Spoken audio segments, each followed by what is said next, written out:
Shalom semuanya, bertemu kembali dengan saya Kersogo di channel ini.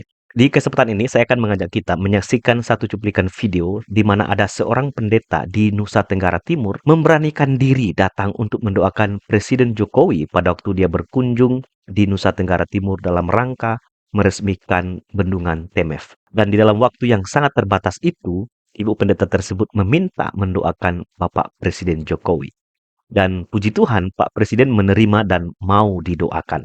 Tetapi ada kalimat yang menggeliti hati saya, yang ingin saya luruskan di dalam video ini, ketika Ibu Pendeta tersebut menyebutkan bahwa kami melihat di dalam diri Pak Jokowi ada Tuhan Yesus. Nah, kita mau bahas video ini dan kita akan memberikan penjelasan supaya kita juga boleh mendapat berkat apa maksud daripada Ibu Pendeta sehingga sampai mengucapkan kalimat seperti itu. Mari kita simak video berikut ini. Selamat Pak Desi. Boleh. Saya boleh doakan Bapak, boleh. Kita berdoa. Bapak yang ada di dalam surga, kami mengucap syukur. Kami melihat diri Tuhan Yesus dalam pemimpin kami, Bapak Presiden Joko Widodo. Bapak Engkau memberkati hamba-Mu bersama dengan keluarga. Tuhan memberkati dia dari sekarang sampai selama-lamanya. Amin. Amin. Wow. Ya, itulah doa yang disampaikan oleh Ibu Pendeta Mariana Jukamba, ya. Dia menyampaikan doanya di dalam waktu yang sangat terbatas itu, ya. Yang pertama yang ingin saya sampaikan kepada teman-teman bahwa saya salut dengan Ibu Pendeta ini karena dia memberanikan diri dan menghampiri Bapak Jokowi untuk mendoakan beliau. Dan dia sebelumnya juga sudah minta izin, ya. Nah, di dalam waktu yang sangat terbatas ini, Bapak Presiden mau didoakan, ya. Dan saya sengaja pakai foto ini, teman-teman, karena saya suka sekali ketika Bapak Presiden Jokowi tersenyum dan menggendong dua anak dari Papua sana, ya. Dan apa yang diperlihatkan oleh Presiden Jokowi membuktikan bahwa kesederhanaannya sebagai seorang pemimpin itu sangat luar biasa, ya.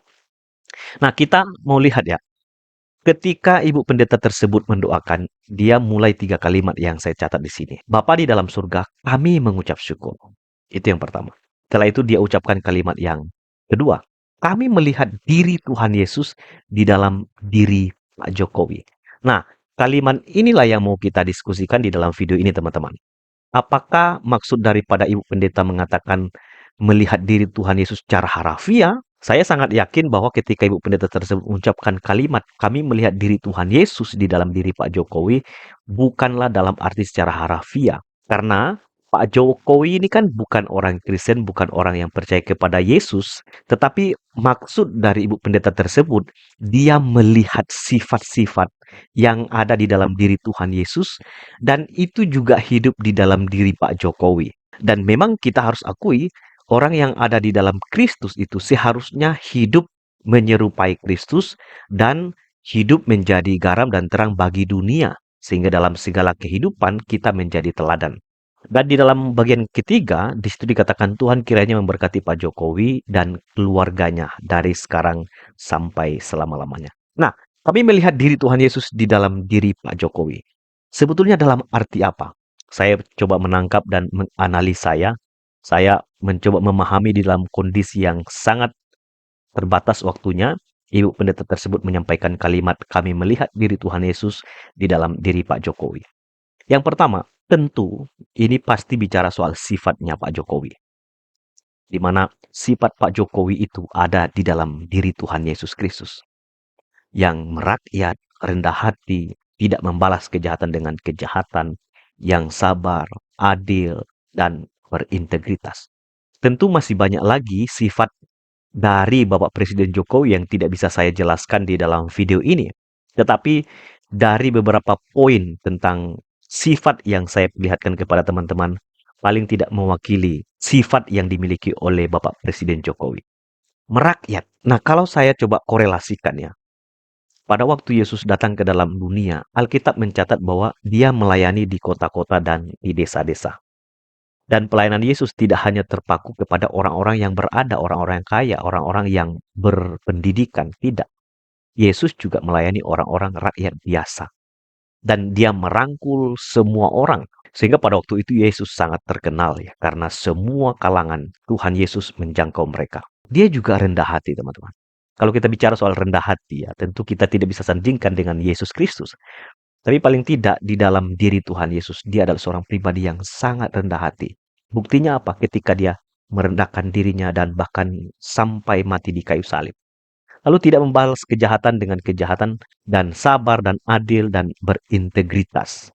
Nah, setelah saya renungkan teman-teman, saya coba melihat ya.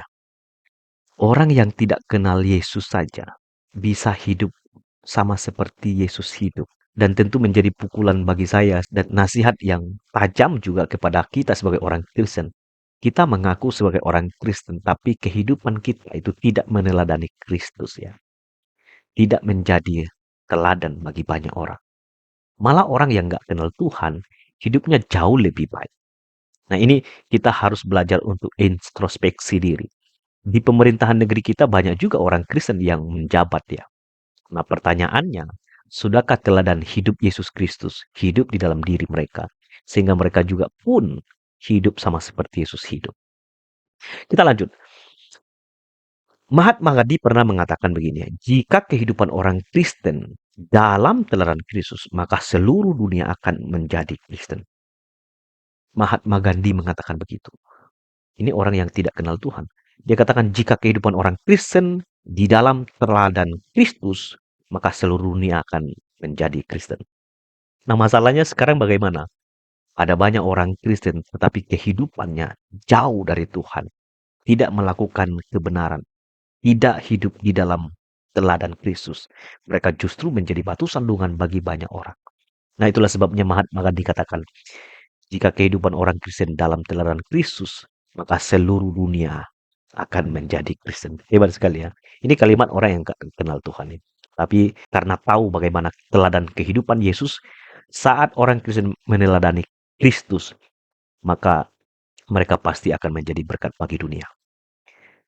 Ayat Alkitab dalam 1 Korintus 11 ayat 1 mengatakan begini, ikutilah teladanku, sebagaimana aku pun telah mengikuti teladan Kristus. Paulus telah mengikuti teladan Kristus. Maka kita sebagai orang Kristen pun juga harus belajar meneladani Kristus. Karena itu dalam 1 Timotius 4 ayat 12, mari kita belajar. Jadilah teladan bagi orang percaya dalam perkataan, tingkah laku, kasih, dalam kesetiaan, dan dalam kesucian.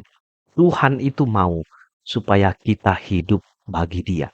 Supaya kita hidup meneladani Kristus, supaya kita menjadi terang bagi dunia. Kita bersyukur karena Tuhan juga memakai Bapak Presiden Jokowi, walaupun dia tidak percaya kepada Yesus untuk menjadi berkat bagi negeri kita. Dan karena itu, sekarang doanya adalah kita berharap supaya Pak Presiden dan juga orang yang belum mengenal Kristus dapat mengenal Yesus secara pribadi. Saya ucapkan terima kasih kepada Ibu Pendeta yang berani rela mendoakan Bapak Presiden, dan kiranya kita juga sebagai orang Kristen menjadi alat untuk terus menjadi berkat bagi dunia ini. Tuhan memberkati. Shalom.